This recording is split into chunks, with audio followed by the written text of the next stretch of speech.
Olá pessoal, aqui é o professor Rodrigo Malara e eu vou ser o seu instrutor para a disciplina de sistemas operacionais. Portanto, para começarmos, vamos dar uma olhada em alguns aspectos gerais e importantes a respeito dessa disciplina. Primeiramente, devemos abordar o que é um sistema operacional. E também utilizaremos algumas abreviações aqui como SO com pontos ou SO sem pontos. Durante os próximos slides, nós vamos abordar também um histórico de o que são e onde foram utilizados os sistemas operacionais. E também a respeito de chamadas ao sistema operacional, também conhecidas como System Calls. Então, primeiramente, o que é um sistema operacional? O sistema operacional ele é um programa que age como intermediário entre o usuário e o hardware. E os objetivos do sistema operacional são os seguintes. Primeiro, executar os programas e resolver os problemas dos usuários mais simplesmente.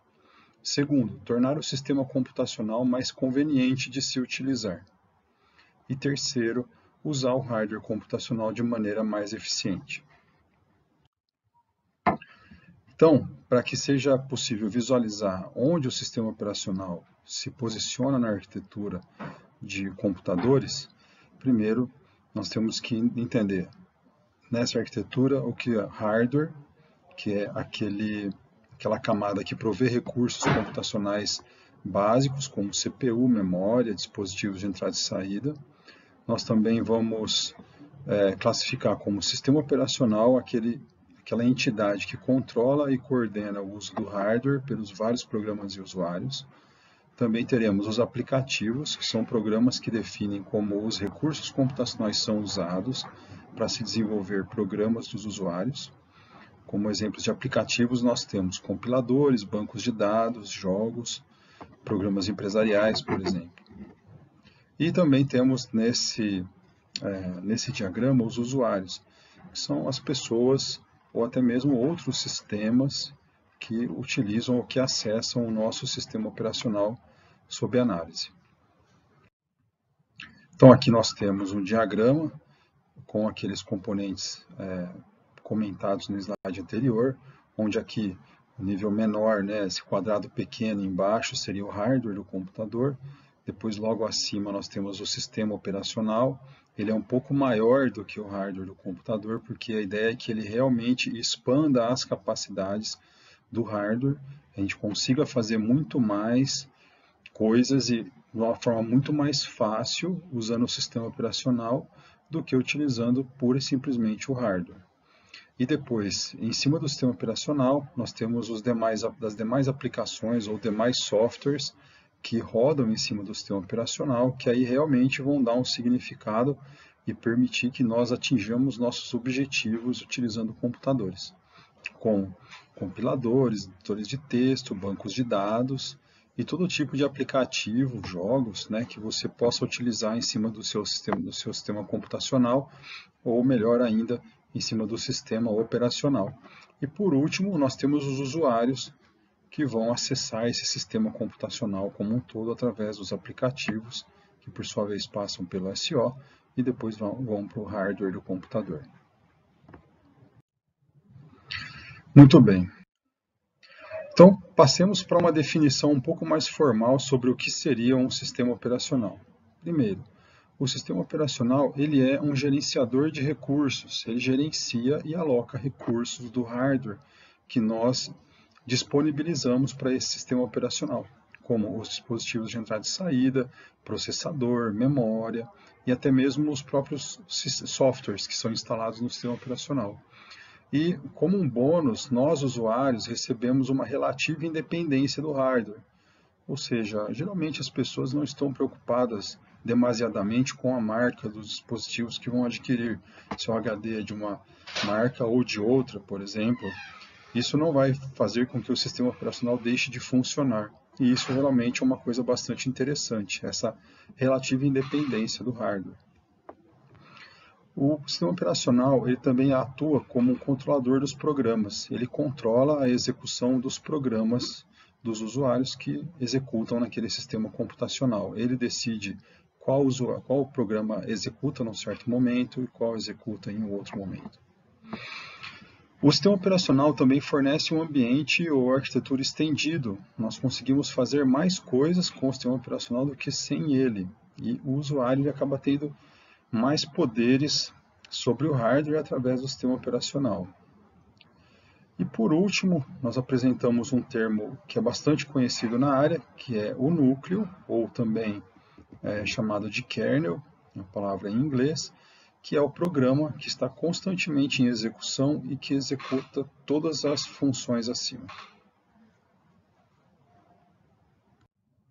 Para que seja possível apresentar alguns conceitos interessantes e bastante pertinentes à área de sistemas operacionais, nós vamos verificar aqui como foi a evolução dos sistemas operacionais desde o início, relativo início da computação.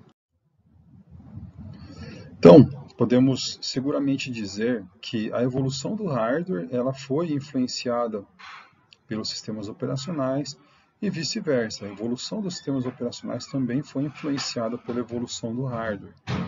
E o sistema operacional ele surgiu para facilitar o uso do hardware.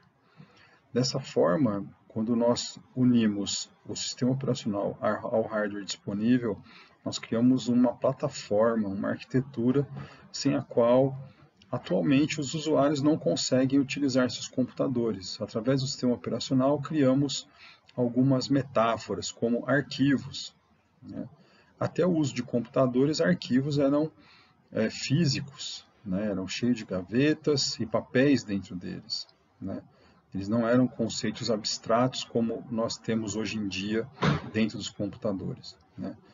Programas e processos também foi a forma de se organizar a execução de tarefas dentro de um computador. Você coloca dentro do mesmo contexto, da mesma unidade, o programa que vai ser executado com as variáveis e os valores dessas variáveis, e a memória que ele utiliza e os arquivos que ele necessita. Então você condiciona tudo isso junto numa unidade chamada de processo, que nós vamos estudar mais para frente.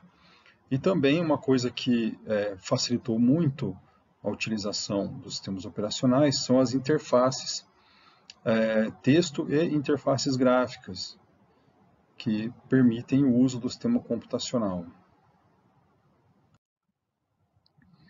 Então nós começamos apresentando os sistemas operacionais de mainframes. Mainframes são computadores grandes e lentos para os padrões atuais, se você for comparar com os computadores atuais, e comparar os mainframes que iniciaram, os primeiros mainframes de 40, 50 anos atrás, realmente podemos dizer que eles são lentos. Hoje em dia existem mainframes ainda, algumas empresas como bancos e instituições financeiras ainda utilizam mainframes, então esses mais modernos nós não podemos dizer que eles são lentos. Okay? Isso aqui foi só um comentário comparando com a capacidade desses computadores na época em que nós estamos avaliando os sistemas operacionais. Então, naquela época, os dispositivos de entrada e saída eram bastante primitivos, como leitora e perfuradora de cartões. Você não tinha a possibilidade de se digitar e se fazer programas no próprio computador. Geralmente, os programas eram digitados e eram persistidos em cartões perfurados. Depois, esses cartões perfurados eles eram lidos e armazenados na memória do computador para depois permitir a execução dos programas. Outros dispositivos da época eram impressoras de linha, impressoras matriciais, puramente mecânicas, com agulhas, e elas marcavam o papel através de agulhas e fitas de impressão. Tínhamos também as fitas magnéticas para armazenagem de dados, eram bastante comuns naquela época. E os programadores geralmente desenvolviam seus softwares num nível de uma forma mais conceitual, sem tanto acesso aos computadores. Eles enviavam os seus jobs, que eram os seus programas a serem executados, para o operador do mainframe. E o operador do mainframe organizava esses jobs em lotes, que também eram chamados de batches, que seriam aqueles jobs semelhantes, porque eventualmente eu poderia ter jobs que utilizariam a impressora e outros jobs que não utilizariam a impressora. Então eu poderia agrupá-los em batches separados, de forma que aqueles que não utilizam a impressora eu poderia executar primeiro e depois deixar aqueles que utilizam a impressora para depois, eu teria tempo de configurar a impressora, enquanto os jobs que não precisariam dela pudessem ser executados. Os jobs, né, através dessa organização e dessa aglutinação, de se juntar os programas de forma a executar o primeiro, a hora que terminou o primeiro, começa o segundo, a hora que terminou o segundo, começa o terceiro, você, dessa forma, e agrupando os jobs semelhantes pela utilização de recursos, você diminuía o tempo gasto para se configurar esses computadores, esses mainframes.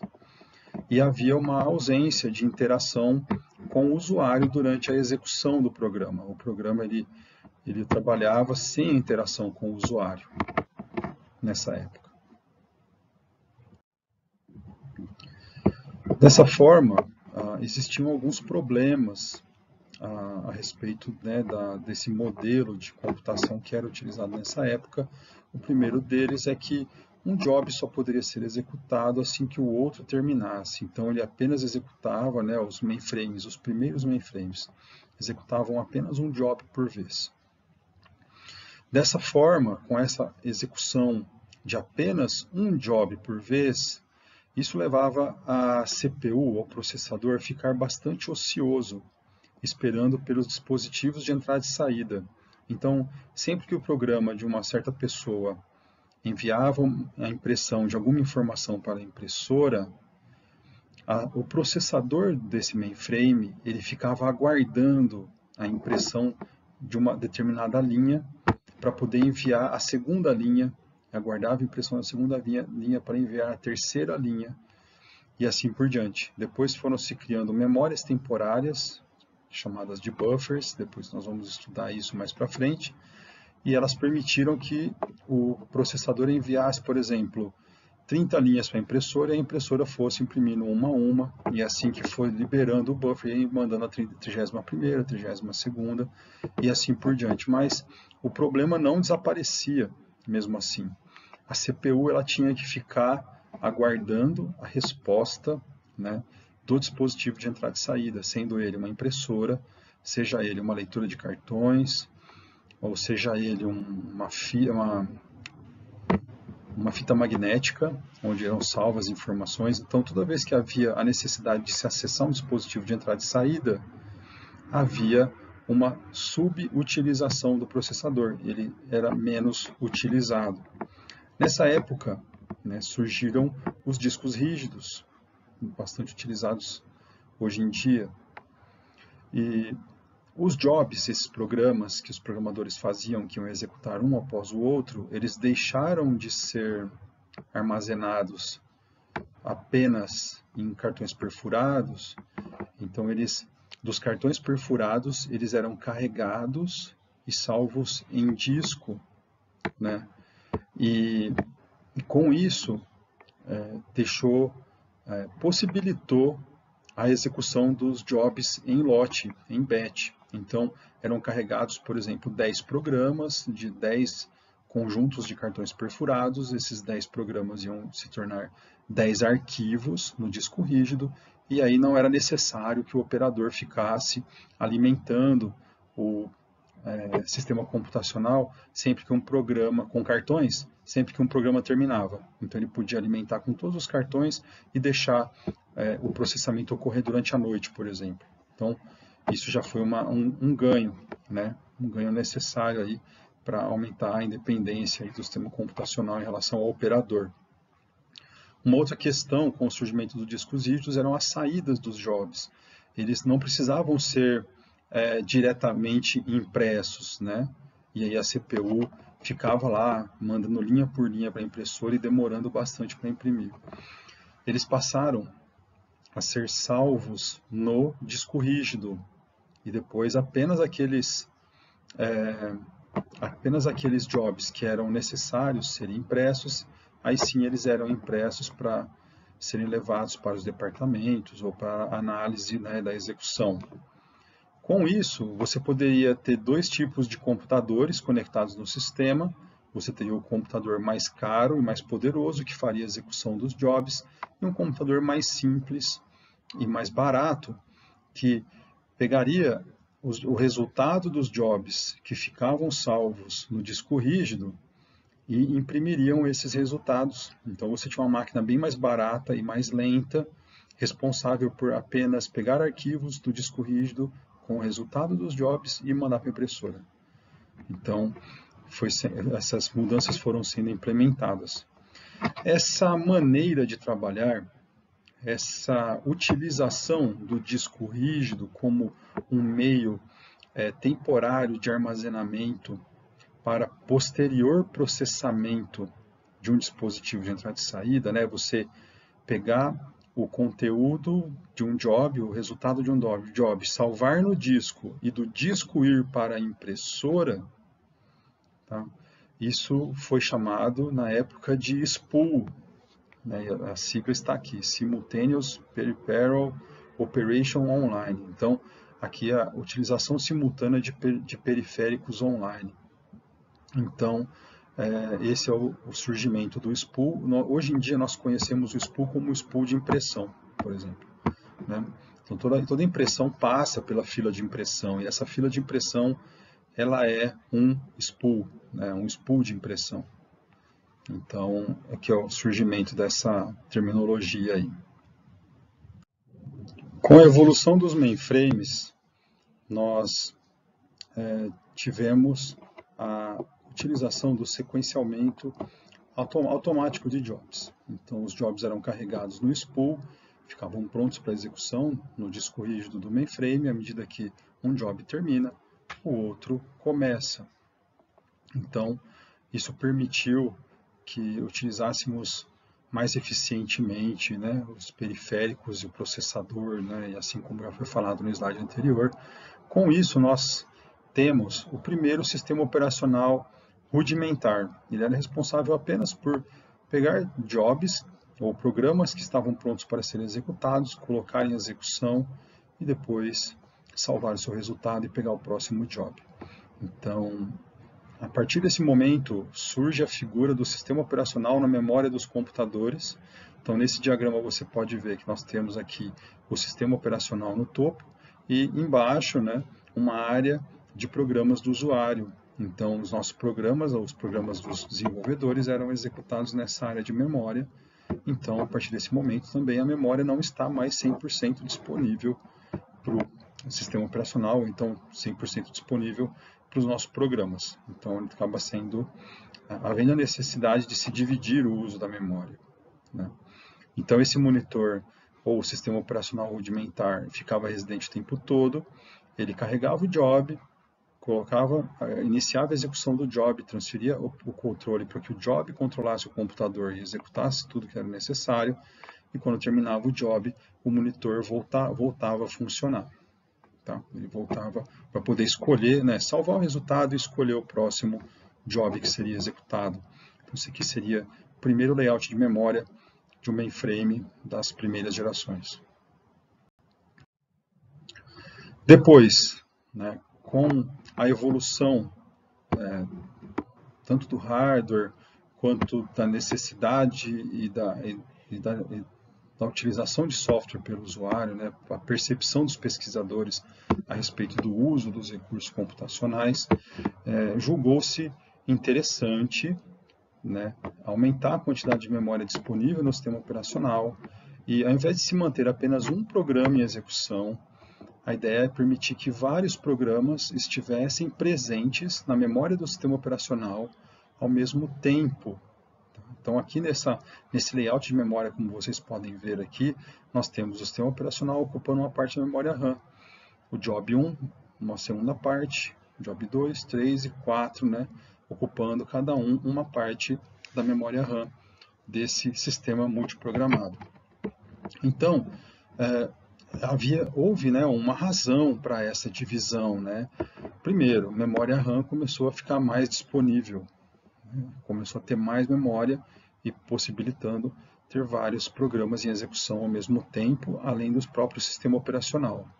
E segundo, que essa maneira de trabalhar com 4 programas em execução ao mesmo tempo, ele é o que inclusive é utilizado até hoje nos sistemas operacionais, né? Até os nossos computadores, eles são multiprocessados, né? Tem vários núcleos e vários programas ficam armazenados e executam a partir da memória RAM do sistema operacional atual. Então isso aqui é uma coisa que evoluiu para os dias de hoje, né? Veio dessa forma e foi evoluindo. Dessa forma, com vários programas ao mesmo tempo na memória RAM, você aproveita melhor o processador, eliminando a espera ociosa. Espera ociosa, aquela espera do processador por uma chamada, por uma requisição de entrada e saída. O processador mandou um comando para a impressora e ele tem que aguardar a impressora terminar de imprimir. Só depois que ela terminar de imprimir que o processador pode executar a próxima instrução. Então, isso é uma espera ociosa, né? E a ideia é que se elimine essa espera ociosa para que, ao invés do processador ficar parado aguardando a impressora terminar de executar uma linha, de imprimir uma linha, o processador possa executar outro programa, né, que está disponível ali, está pronto para ser executado. Então, os seguintes conceitos surgem nesse momento para viabilizar essa ideia de diminuir essa espera ociosa por entrada e saída. Surge o conceito de processo, que seria o programa e todas as estruturas de dados associadas à sua execução, variáveis em memória, ponteiros para arquivos em aberto, e assim vai. Páginas de memória onde aquele programa está localizado. Então, surge o conceito de processo. Não é apenas um programa em execução, mas também todos os dados da execução daquele programa naquele momento. Isso aqui vai ser revisto mais na próxima aula, se eu não estou enganado. E também surge o conceito da troca de contexto, que seria o processo ou procedimento pelo qual o processador deixa de executar um processo para executar outro. Então, o processador ele passa a ser revezado entre os jobs. Por exemplo, o job 1 solicitou a impressão de uma linha para a impressora. A impressora vai demorar. O job 1 vai aguardar, enquanto o processador vai lá e executa um pouquinho o job 2. Enquanto o job 1 está imprimindo aquela linha, o job 2 pede para salvar alguma coisa no disco rígido. O job 2 também vai ser pausado, assim como o job 1, e vai se executar um pouquinho o job 3. O job 3 começa a executar, e de repente o job 1, a impressora libera a execução do job 1. O job 1 pode voltar a executar. O disco rígido libera a execução do job 2, quer dizer que ele acabou de fazer o que o job 2 pediu. O job 2 pode voltar a executar. Então, naqueles momentos em que há uma espera ociosa por entrada e saída, ele simplesmente deixa de executar um job para executar o outro. Então, isso acaba sendo bastante vantajoso para se aproveitar melhor o poder computacional desses computadores. Muito bem. E nesse momento em que surge o sistema operacional, ele passa a disponibilizar funcionalidades para os programas, né? Através do sistema operacional, as coisas, né, no sistema computacional se tornam mais fáceis. Por exemplo, o sistema operacional passa a gerenciar entrada e saída. Então, isso torna possível uma evolução dos dispositivos de entrada e saída. Eu não preciso mais refazer o meu programa porque mudou a marca do HD, né? Eu não preciso mais refazer o meu programa porque agora ele não vai mais gravar numa fita magnética, agora ele vai gravar num disco rígido. Então o programador para de se preocupar com o hardware e o programador está mais preocupado com, por exemplo, abrir arquivo, fechar arquivo, escrever em arquivo, ler de arquivo. Então, as rotinas ficam mais alto nível. Aonde está esse arquivo? Está no disco rígido ou está numa fita magnética? Não importa, para o seu programa não importa. O seu programa pede para o SO e o SO se vira com essa dificuldade técnica.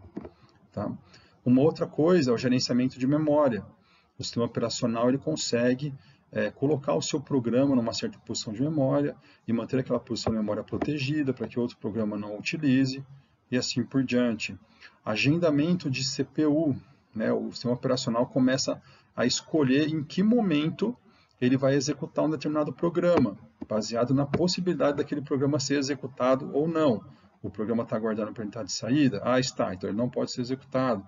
O programa está pronto para execução? Tá, então vamos executar o programa. Então, o sistema operacional começa a controlar o uso da CPU para tentar dar uma experiência de uso melhor para o usuário. Uma outra coisa, a alocação de dispositivos, né? O sistema operacional ele começa a tomar decisões pelos usuários, né?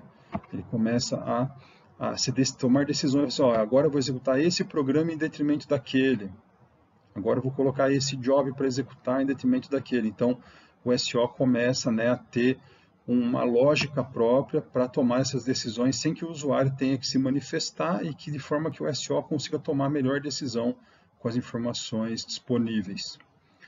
E nesse momento, a troca de processos ela era governada somente pelas requisições de entrada e saída. Então vamos supor que o job 1 pediu para imprimir. Então ele era suspenso e o sistema operacional começaria a executar um outro job que está pronto para execução. Então a suspensão de um job para executar outro job, ela somente ocorreria se houvesse uma solicitação de entrada e saída, ponto. Se um job fizesse apenas cálculos durante 20 minutos, ele executaria sozinho durante 20 minutos. Tá? Então isso é importante que você saiba, que você perceba isso. O sistema operacional só iria escolher outro job para executar no lugar do job 1, por exemplo, caso o job 1 fizesse uma solicitação de entrada e saída. Se ele não fizesse uma solicitação de entrada e saída, ele ia ficar rodando lá. Tá? Então essa era a lógica desse primeiro sistema operacional rudimentar. Muito bem, depois perceberam que isso não era exatamente uma boa ideia, né? Deixar um processo executando a quanto tempo ele pudesse, desde que ele não fizesse entrada e saída. Né? Isso diminuía a sensação de produtividade da máquina. Né? Apenas um programa ficava utilizando o computador o tempo todo e os programas dos outros usuários, os outros jobs, acabavam não tendo oportunidade de executar. Então isso acabaram percebendo que isso ainda era um problema, embora melhorou bastante, porque não havia mais tanto desperdício de tempo de processador aguardando a entrada e saída ser completada, ainda assim era preciso implementar melhoras. Então surgiram os primeiros sistemas operacionais de tempo compartilhado, que dessa forma eles permitiram que múltiplos usuários interagissem com o sistema computacional. Então, como o sistema computacional nesse momento passou a não ter mais aquela dificuldade de um programa só ficar rodando indefinidamente, então, nesse momento, né, com essa possibilidade de se dividir o tempo entre os processos, por exemplo, tantos milissegundos para o job 1. Ah, mas o job 1 não fez nenhuma entrada e saída. Não, não tem problema, já executou o tempo dele. Coloca agora o job 2. Aí o job 2 foi lá e fez a entrada e saída. Ah, que droga.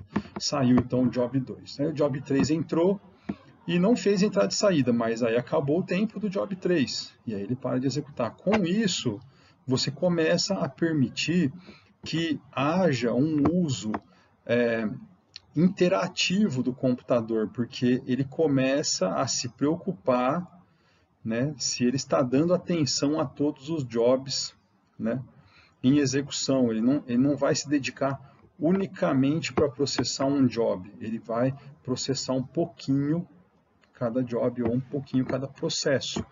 Então vai rolar um revezamento de processador mais otimizado nesse caso, né? E aí eles notaram que era possível então permitir que o próprio usuário digitasse dados numa tela e não só colocasse coisas para processar em lote durante a noite, né?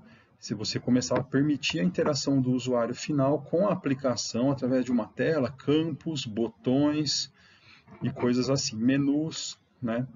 Então aí os computadores da época ganham teclado, monitor, surge editor de texto, depurador de programas. E com isso também surge a necessidade de um sistema de arquivos, né? Porque agora o usuário está utilizando o computador, ele pode querer salvar alguma coisa naquele computador para utilizar e abrir e continuar o trabalho amanhã.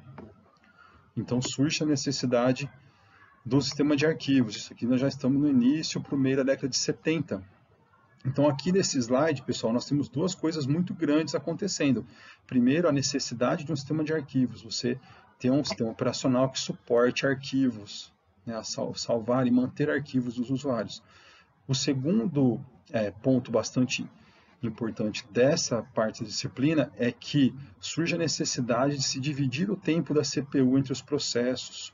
Um processo, dessa forma, ele passa a perder a CPU se ele fizer uma requisição de entrada e saída, tipo imprimir alguma coisa, salvar alguma coisa no HD, alguma solicitação para algum dispositivo, né, que não seja memória e processador. Ou então se acabar o quantum daquele processo. Tá? Então, quantum é uma palavra nova da área de sistemas operacionais, espero que seja, né, nova para vocês, que seria a quantidade máxima de tempo que um processo pode executar sem ser interrompido. Tá? Então, esse é o quantum, né? Essa quantidade de tempo. Então, os processos não podem executar mais do que 100 milissegundos, por exemplo. Seria um exemplo de um quantum de um sistema operacional. Tá? Então, esses dois conceitos são bastante importantes. Isso aqui é uma evolução dos sistemas operacionais nessa época. Muito bem. Nessa época também surge o conceito de memória virtual, que seria uma extensão da memória principal, né? Também naquela época chamada de core. Para quem já é programador, deve, em linguagem C, por exemplo, em Linux, era muito comum você causar um problema de execução em um programa e aparecer uma mensagem de erro para você. Olha, um erro fatal ocorreu, core dump. Né? O que é o core dump? Era o despejo da memória num arquivo, para que depois você pudesse averiguar o que aconteceu. Era muito comum, né, um programa, né, por exemplo, nos mainframes antigos rodava a noite toda, aí você estava executando e programando, e aí o seu programa dava um problema, tinha um bug. Então esse era o jeito que era utilizado pelos programadores da época para analisar o que aconteceu. Então ocorria um despejo do conteúdo da memória, todas as variáveis, todos os locais dessas variáveis, para que o programador pudesse analisar o que levou aquele programa a falhar. Tá? Então isso aqui é chamado de core dump, né? DUMP. E muito bem. E nessa época aqui, com o surgimento da memória virtual, os processos podem não estar totalmente na memória principal ao ser executados, então passa a se utilizar armazenamento secundário, como disco rígido, para se complementar a memória disponível para o sistema operacional executar programas. Então, numa época que memória sempre, até hoje, acredito, sempre foi um recurso caro, né? Nunca se tem tanto a quantidade de memória que se gostaria, geralmente. Então, esse conceito foi bastante útil desde a sua criação nos computadores, a memória virtual, a utilização de espaço em armazenamento secundário, HD, por exemplo, no SSD, para fazer as vezes da memória RAM, para ser utilizado como espaço temporário de armazenamento, né, para programas que estão sendo pouco utilizados, por exemplo. E aí o sistema operacional começa a tomar essa decisão por nós de novo, decidindo se um processo deve ou não estar na memória principal em determinado momento. Isso geralmente é ditado pelo uso, nós vamos estudar. Muito bem. Além disso, né, o sistema operacional multiprogramado e com compartilhamento de tempo, que é esse que tem o quantum e tudo mais, né, a princípio, como você tem vários programas rodando ao mesmo tempo na memória do computador, você poderia muito bem colocá-los para se comunicar, para trocar informações, para cooperar. Então, um programa pode fazer uma parte de um trabalho e solicitar que outra parte do trabalho seja feita para o outro programa. Exemplo, um aplicativo que utiliza um banco de dados no mesmo computador. Então, você tem a aplicação de um lado, que tem a tela, que tem toda a lógica de negócio, que tem todo o funcionamento, né, de como o sistema deve funcionar e tudo mais. E do outro lado você tem um banco de dados que vai salvar os dados. Então, o seu programa, né, rodando no mesmo computador que o banco de dados, o seu programa solicita e envia informações para o banco de dados salvar em disco. Então, seria um exemplo. Tá? Com isso, né, com essa comunicação entre os processos, surgindo isso, também surge a necessidade de mecanismos de sincronização, né, de um processo aguardar pelo outro, né? Então, um processo só avança se o outro avançar, por exemplo, né? Um processo esperar pelo outro, então, esses aqui seriam os mecanismos de sincronização, e proteção à memória, para que um processo não invada a área de outro processo, tá? Então, também surge nessa época essa necessidade, tá? E isso foi realmente implementado para as máquinas e computadores mais profissionais. Muito bem, depois nós chegamos na época dos computadores pessoais, já no final da década de 70, e aí era um baixíssimo poder computacional, com sistemas operacionais muito simples, houve uma regressão, pessoal, né? Os sistemas operacionais de servidores, de mainframe, estavam bastante à frente do sistema operacional que era capaz de ser executado num computador pessoal, até porque um mainframe custava $100 mil, o computador pessoal tinha que custar 500, né? Então, a disponibilidade de hardware de um computador pessoal realmente era muito limitada. Atualmente existem sistemas operacionais de computadores pessoais que são da mesma característica e capacidade que os sistemas operacionais de grande porte de antigamente.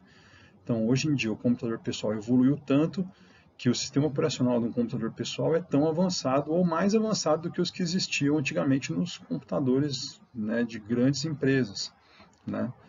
Então, isso se tornou uma coisa bastante importante para a difusão aí, né, da computação e também da comunicação e da internet.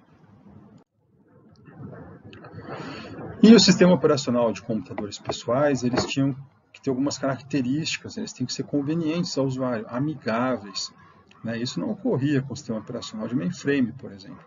O sistema operacional de mainframe tinha que ser acessível para uma pessoa técnica, que lia o manual, fazia o treinamento e utilizava, né? Geralmente os mainframes eram todos interface texto, sistemas operacionais de computadores pessoais, né? Desde meados da década de 80 já tinha interface gráfica para facilitar para o usuário, né, a utilização, simplificar a utilização, tinham que ser altamente responsivos, não poderiam ser muito lentos, o usuário não tem paciência, né? Também tinha que ser possível suportar uma quantidade grande de dispositivos de entrada e saída, até pelo tamanho do mercado e a quantidade de empresas que produziam hardware para esse mercado de computadores pessoais. Então, essa compatibilidade entre tudo e todos era muito necessária, e o sistema operacional de computador pessoal também devia ser fácil de utilizar. Já passando para uma categorização dos sistemas operacionais, nós temos os sistemas operacionais de tempo real, que eles operam sob restrições de tempo bastante rígidas e bem definidas. Como exemplo de produto, nós temos o VxWorks, da empresa Wind River. Esses sistemas operacionais de tempo real, eles podem ser instalados em computadores ou fazer parte do equipamento. Pode ser instalado diretamente em algum hardware específico, também conhecido como software embarcado. Eles são utilizados para controle de dispositivos em aplicações específicas, como sistemas de controle industrial, como robôs, equipamentos de comunicação, celulares, por exemplo, sistemas de coleta de dados, sistemas de manutenção à vida. Nós podemos destacar também sistemas de controle de tráfego aéreo e assim vai, os exemplos, né? Sistemas críticos. Eles são específicos para determinados tipos de hardware. A nossa próxima e última categoria são os sistemas operacionais para dispositivos móveis, como smartphones ou tablets, por exemplo.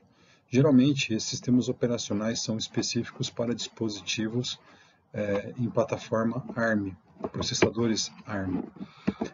Exemplos de sistemas operacionais de dispositivos móveis seriam o Android, o iOS, da linha Apple, iPhone, e o Firefox OS, ainda pouco conhecido.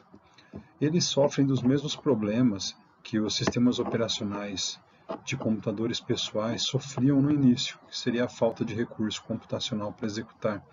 Porém, eles não demoraram tanto tempo assim para ter recursos computacionais abundantes. Hoje em dia, é bastante comum encontrar dispositivos móveis, smartphones ou tablets com processadores com 8 núcleos e até 8 GB de memória RAM, coisa parecida que nós temos em computadores pessoais. E o último assunto da aula de hoje são as System Calls, ou as chamadas ao sistema operacional. As chamadas ao sistema operacional são uma interface de programação aos serviços que são prestados ou fornecidos pelo núcleo do sistema operacional. Tipicamente, essas rotinas são disponibilizadas para programas feitos em linguagem C ou linguagem C++. Geralmente, elas são acessadas através de uma API, ao invés de serem acessadas diretamente no sistema operacional, porque a API para System Call não é a mesma coisa do que a System Call em si. As APIs mais comuns que nós temos para chamadas ao sistema operacional são a API do Windows, também conhecida como a API Win32, e a POSIX API, que é a API para sistemas baseados em POSIX, como o Unix, o Linux, o macOS, por exemplo. Você pode verificar mais informações no Saiba Mais desse tópico. Nesse diagrama vai ficar um pouco mais claro a diferença entre a chamada ao sistema operacional propriamente dita e a sua exposição através de uma API, de uma interface de programação de aplicações. Então, aqui o primeiro elemento é a aplicação do usuário, aqui nessa pequena nuvem no topo do diagrama. Para esse exemplo, vamos utilizar a chamada ao sistema operacional Open para abertura de arquivos. Então, nesse caso, a aplicação vai chamar a função Open com a intenção de abrir um arquivo para ser modificado ou lido. Então, ela vai chamar a função Open dessa API que é disponibilizada para os programadores. A API que é disponibilizada para os programadores, ela então vai mudar para o modo kernel ou modo núcleo e vai invocar em uma tabela a rotina ou a chamada ao sistema operacional. E essa chamada ao sistema operacional vai realizar todas as tarefas necessárias para se fazer a abertura de um arquivo. E ela vai terminar. Quando ela termina, ela retorna a execução para a interface de programação e a interface de programação ela retorna para a aplicação do usuário dizendo, então retornando um código de sucesso ou retornando um código de falha, caso não seja possível realizar a abertura. Nesse diagrama, nós temos duas regiões bastante importantes, que a primeira é a região de cima, que é chamada de User Mode, ou modo usuário, e temos a região de baixo, que é chamada de Kernel Mode, ou modo núcleo. No modo usuário, é o modo de execução em que todos os programas, com exceção do núcleo do sistema operacional, executam. O modo usuário, ele é mais protegido do que o modo núcleo. No modo usuário, algumas instruções do assembler daquele processador específico, daquela arquitetura, daquele computador, algumas instruções não podem ser chamadas. E algumas instruções têm um modo protegido para a sua invocação, como, por exemplo, a primitiva halt do assembler da plataforma PC não pode ser invocado se o processo estiver em modo usuário. Tá? Pensem essa troca de modos como se fosse um interruptor dentro do processador. O processador, de repente, ele está executando em modo usuário, de repente, ele está executando em modo núcleo. Tá? Somente o sistema operacional, que ele é a entidade que é carregada no momento em que o computador é ligado, ele se dá o direito de ser a entidade que vai chavear entre modo usuário e modo núcleo. Então, quando uma rotina do sistema operacional começa a executar, o sistema operacional muda o modo de execução do processador para modo núcleo, para que ele possa executar todas as tarefas sem restrições. Quando o sistema operacional vai passar a execução para um programa do usuário, ele altera o contexto do processador para o modo usuário. Então, algumas funções do assembler não poderão ser chamadas, outras funções do assembler elas serão checadas no momento de ser chamadas, como, por exemplo, aquelas que envolvem acesso à memória, para que não haja acesso a uma região de memória não permitida. Por exemplo, um programa estar invadindo a memória de outro programa. Então, os nossos programas, os programas dos usuários, eles rodam nessa caixa, né, nessa caixa protegida, entre aspas, para que nossos programas não sejam capazes de prejudicarem a execução e o funcionamento do sistema operacional como um todo. Senão ficaria muito fácil fazer um programa qualquer que tentasse acessar um ponteiro de uma posição de memória que não é a dele, com o objetivo de desestabilizar o sistema operacional. Tá? Então é necessária a existência desses dois modos de execução para que os programas e os aplicativos do usuário, aqueles programas que o usuário copia de alguém, aquele programa executável que o seu colega fez de faculdade e mandou para você, ele rode dentro de uma caixa de direitos, com menos direitos do que o sistema operacional executa. Então, isso é bastante importante. E sempre que o nosso aplicativo, que o software que nós desenvolvemos, precisar de alguma coisa que é responsabilidade do sistema operacional, a nossa aplicação ela executa, ela invoca uma chamada ao sistema operacional, uma system call. Tá? Nesse slide, nós temos alguns exemplos de chamada ao sistema operacional. Aqui, por exemplo, nós temos a chamada create process para criar um processo no Win32. No Unix, essa mesma chamada seria a chamada fork, em que um processo ele duplica a si próprio. Tá? Aqui nós temos a outra chamada ao sistema operacional, por exemplo, wait for single object, pode esperar por um processo sair. Ou então no Unix nós temos o wait PID, né? Ele espera um certo processo terminar. E a lista ela continua. Nós temos a função exit, né, no Unix, bastante conhecida de programadores em linguagem C. A linguagem C ela surgiu praticamente junto com o sistema operacional Unix. O sistema operacional Unix foi feito pela primeira vez em assembler, depois ele foi a partir disso, foi criado um compilador da linguagem C para o sistema operacional Unix, depois o sistema operacional Unix foi reescrito em C. Então, é bastante curioso esse fato, né, da interdependência entre o sistema operacional Linux, ou Unix no caso, da linguagem C. Tanto é que nossos programas em C, eles invocam constantemente, eles fazem chamadas ao sistema operacional constantes, como, por exemplo, a abertura de arquivo. Quando você faz um fopen num programa em C, né, aquele fopen ele mapeia diretamente para uma chamada ao sistema operacional.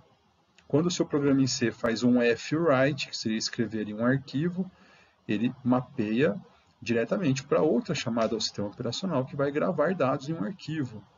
Então, existe uma relação muito forte de todo programa feito na linguagem C, né, em cima de uma plataforma Unix, com as chamadas ao sistema operacional. Elas são chamadas, assim, elas são invocadas a todo tempo de maneira muito clara, né?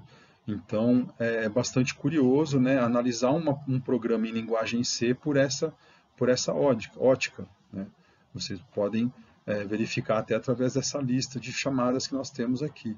A gente tem aqui o open, que no caso da linguagem C, né, da API, ele é exposta como fopen, porque tem a ver com arquivos. Tem o close aqui, né, a API expõe isso como um fclose. Tem o read, fread, write, fwrite. Tem o seek, né, lseek aqui seria o fseek, para procurar a posição dentro de um arquivo. E aí vai.